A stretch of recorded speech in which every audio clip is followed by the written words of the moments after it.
महाराष्ट्रातील लाडक्या बहिणींसाठी आज एक मोठी आणि दिलासादायक बातमी समोर आली आहे। माझी लाडकी बहीण योजनेचं ई-केवायसी करताना लाखो महिलांकडून काही चुका झाल्या आणि त्या चुका आता लाभ मिळण्यासाठी अडथळा ठरणार का याची चिंता सर्वांनाच होती।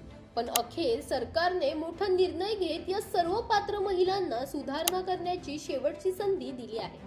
महिला व बाल विकास विभागाने आज जारी केलेल्या शासन निर्णयानुसार ज्या लाभार्थी महिलांचे वडील हयात नाहीत, पती हयात नाहीत किंवा घटस्फोट झालेले आहेत आणि ई-केवायसी करताना पर्याय निवडताना चुकी झाली असेल, त्या सर्व महिलांना 31 डिसेंबर पर्यंत ही चूक दुरुस्त करता येणार आहे। महत्त्वाचं म्हणजे यासाठी महिलांनी स्वतःचं ई-केवायसी पूर्ण करायचं आणि त्यासोबतच वडील किंवा पती यांचे मृत्यू प्रमाणपत्र किंवा घटस्फोटाचा दाखला किंवा न्यायालयाचा आदेश याची सत्यप्रती थेट अंगणवाडी सेविकेकडे जमा करायची आहे। ही प्रक्रिया ऑफलाईन पद्धतीने होणार आहे।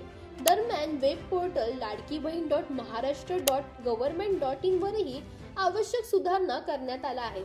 त्यामुळे चुकी झालेल्या लाडक्या बहिणींना आता ई-केवायसी ऑनलाईन पद्धतीने पुन्हा करण्याची एक अंतिम संधी उपलब्ध करून देण्यात आली आहे।